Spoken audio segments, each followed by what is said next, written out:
believe the phrase he used was saved his life. Well, let me just start off with the way that I started off that piece. And there's a very memorable moment for me, and it was not the only time that something like this has occurred, because I've been writing and talking about the challenges that men, and particularly young men, are facing for a long time. I mean, I was sort of standing there jumping up and down going, young men are in trouble, young men are in crisis for a long time.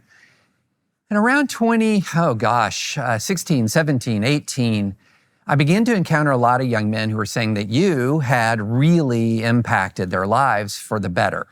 And I began with a vignette about a former Marine who was driving me somewhere and started talking about how you had really changed his life. I believe the phrase he used was saved his life. And I was really curious about that. And so I asked him how that happened. And he was talking about when he got out of the service. And this is something as a veteran that I have seen with a lot of soldiers, sailors, Marines.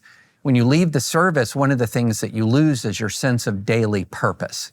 Especially if you've deployed and you've been downrange, you have an incredible sense of purpose, even though it's very, very stressful. And you come home and you leave the military and you begin to lack purpose, you lack direction, and you know where that takes people. It takes people into bad places. He talked about, this must have been right after your book, 12 Rules came out, and he talked about reading that book and how just that very simple thing of the making of your bed and the adjustment of how he viewed the world and the intentional acts of service or kindness to other people really kind of was like a reboot for him.